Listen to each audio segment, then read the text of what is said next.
பழைய வாழ்க்கையை எப்போதும் மறக்காதவர் விஜயகாந்த்.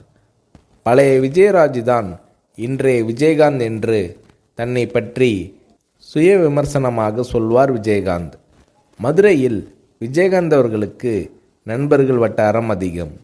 ஆரம்ப காலங்களில் மதுரை போகும்போதெல்லாம் நண்பர்களோடு பல இரவுகள் சாப்பிடுவது பிளாட்பார கடைகளில்தான். விஜயகாந்த் அவர்களின் ஃபேவரட் உணவு பருத்திப்பால். விஜயகாந்த் அவர்கள் வீட்டு பூஜை அறையில் மெக்கா மதினா படங்களும் இயேசு மேரி மாதா படங்களும் திருப்பதி வெங்கடாஜலபதியும் முருகனும் பிள்ளையாரும் சிறப்பிடம் பெறுகிறார்கள். பூஜை அறையில் இன்னைக்கு பொழுது எல்லாம் நல்லா இருக்கணும் என மனதார வேண்டிக் கொண்டு வெளியில் கிளம்புவார் விஜயகாந்த். நமக்கு தொழில்தான் சாமி என எப்போதும் சொல்வார் விஜயகாந்த். வடபழனி முருகன் கோயில், திருவேற்காடு கருமாரியம்மன் கோயில் மன திருப்திக்காக விஜயகாந்த் அவர்கள் போகும் இடங்கள். செயின் ஸ்மோக்கராக இருந்த விஜயகாந்த் திருமணத்திற்கு பிறகு அந்த பழக்கத்தை அறவே விட்டுவிட்டார். அசைவ பிரியரான விஜயகாந்த் அவர்களுக்கு ஐர மீன் குழம்பை சாதத்தில் பிசைந்து சாப்பிடுவதில் அலாதி பிரியம். அரிதாகவே விஜயகாந்த் அவர்களுக்கு ஓய்வு நேரம் அமையும்.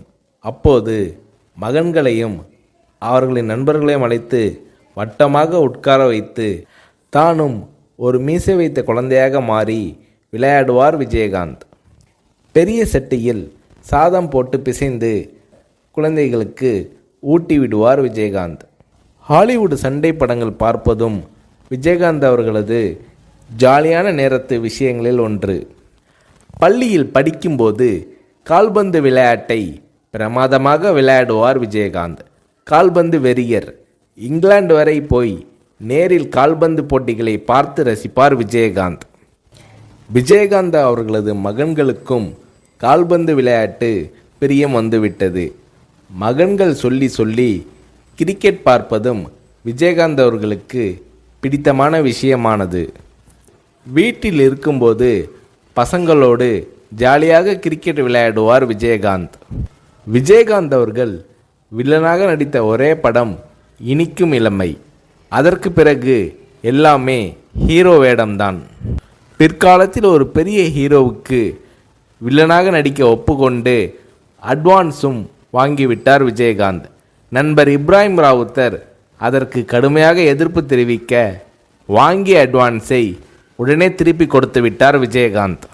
எந்த அளவுக்கு அன்பான மனிதரோ அதே அளவுக்கு கோபக்காரர் விஜயகாந்த். யோகா செய்ய ஆரம்பித்து கொஞ்சம் நிதானம் பழகினார் விஜயகாந்த். காலையில் யோகா, மாலையில் உடற்பயிற்சி இரண்டையும் செய்யும் நேரத்தில் டிவியில் நியூஸ் பார்த்து விடுவார் விஜயகாந்த். சண்டை காட்சிகள் தான் விஜயகாந்த் அவர்களின் அடையாளமே. அதில் லெக் ஃபைட் விஜயகாந்த் அவர்களின் ஸ்டைல். அதற்காக உடம்பை உறுதியாக வைத்துக்கொள்ள நினைத்தார் Vijayakanth. South India's answer to Jackie Chan என்று நல்லவன் படத்தில் விஜயகாந்த் அவர்களை பெருமைப்படுத்தி விளம்பரம் செய்தார் தயாரிப்பாளர் தானு. நடிகர் திலகம் சிவாஜியில் ஆரம்பித்து முன்னணி ஹீரோக்கள் எல்லோரும் பாட ஆரம்பித்த காலத்தில் விஜயகாந்த் அவர்களையும் ஒரு படத்திலாவது பாட வைக்க முயற்சி நடந்தது. ஆனால் பாடும் அளவுக்கு எனக்கு குரல் வளம் இல்லை, பாடும் விருப்பமும் இல்லை என்று விஜயகாந்த் அவர்கள் மறுத்துவிட்டார். நடிக்க வராமல் இருந்திருந்தால் மதுரையில் உள்ள எங்கள் ரைஸ் மில்லை பார்த்து கொண்டிருந்திருப்பேன் என்று சொல்வார் விஜயகாந்த்.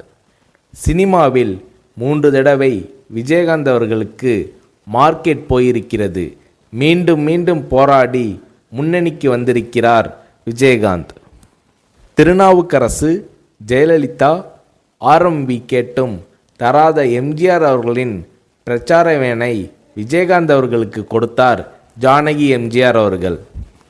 அதோடு எம்ஜிஆர், ஜானகி எம்ஜிஆர் என பெயர் குறித்த மோதிரங்களையும் விஜயகாந்த், பிரேமலதா தம்பதியினருக்கு வழங்கி மகிழ்ந்திருக்கிறார் திருமதி ஜானகி எம்ஜிஆர். தான் முதலில் வாங்கிய TMM 2 என்ற எண் கொண்ட அம்பாஸ்டர் காரை பாதுகாப்பாக நீண்ட காலம் வைத்திருந்தார் விஜயகாந்த். கேப்டன் விஜயகாந்த் அவர்களால் 10ஆம் வகுப்பு வரை தான் படிக்க முடிந்தது. வறுமையால் அவரது பள்ளி படிப்பை கேப்டன் விஜயகாந்த் அவர்களால் தொடர முடியவில்லை. ஆனால் வீட்டு வேலைக்காரர்களின் பிள்ளைகளை இன்ஜினியரிங் வரைக்கும் படிக்க வைக்க உதவி செய்தார் விஜயகாந்த். ஷூட்டிங் நடக்கும்போது நடிகர் நடிகைகளுக்கு ஒருவித சாப்பாடு, சாதாரண தொழிலாளர்களுக்கு ஒருவித சாப்பாடு என்று பாரபட்சம் உண்டு. இதை உடைத்து எல்லோருக்கும் ஒரே மாதிரி சாப்பாடு போட வேண்டும் என்ற நடைமுறையை கொண்டு வந்தார் விஜயகாந்த். ஞாயிற்றுக்கிழமை கேப்டன் விஜயகாந்த் அவர்களது வீட்டில் 50 பேராவது சாப்பிடுவார்கள். ஒவ்வொரு நாளும் அலுவலகத்திலும் அந்த அளவுக்கு சாப்பாடு நடக்கும். விஜயகாந்த் அவர்களின் குலதெய்வம் வீர சின்னம்மா. மதுரைக்கு பக்கத்தில் திருமங்கலம் அருகில் இருக்கிறது. பாழடைந்து கிடந்த கோயிலை சுற்றுச்சுவர் எழுப்பி கும்பாபிஷேகம் நடத்தி புதுப்பிக்க உதவியிருக்கிறார் விஜயகாந்த். இந்தியில் தர்மேந்திரா, அமிதாப், தெலுங்கில் NTR, சிரஞ்சீவி, மகேஷ் பாபு, கன்னடத்தில் ராஜ்குமார், விஷ்ணுவர்தன், சங்கர் நாக், மலையாளத்தில் சத்யன் படங்கள் என்றால் விஜயகாந்த் அவர்களுக்கு மிகவும் பிடிக்கும். சத்யன் நடித்த கரைகாணா கடல் விஜயகாந்த் அவர்களுக்கு மிகவும் பிடித்த படம். ஆனால் விஜயகாந்த் அவர்கள் தமிழ் படங்கள் தவிர்த்து வேறு மொழிகளில் நடித்ததில்லை. தமிழ் படங்கள் தவிர்த்து வேறு மொழிகளில் நடிக்க மாட்டேன் என்ற உறுதியை விஜயகாந்த் அவர்கள் கொண்டிருந்தார். RK செல்வமணி இயக்கத்தில் இப்ராஹிம் ராவுத்தர் தயாரிப்பில் மேடே என்றொரு ஆங்கில படத்தில் கேப்டன் விஜயகாந்த் அவர்கள் நடிக்கப் போவதாக விளம்பரங்கள் வந்தன. ஆனால் அந்த படம் எடுக்கப்படவே இல்லை. 2005ஆம் ஆண்டு அக்டோபரில் மதுரையில் மாநாடு நடத்தி கட்சி தொடங்கினார் விஜயகாந்த்.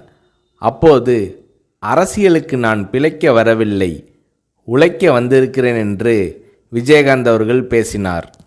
அந்த மேடையில் விஜயகாந்த் அவர்கள் பேசியது அத்தனையும் விஜயகாந்த் அவர்களது மனதிலிருந்து வந்த வார்த்தைகள். வாழ்க்கைனா வசதியாக வாழ்கிறது மட்டும்தானா?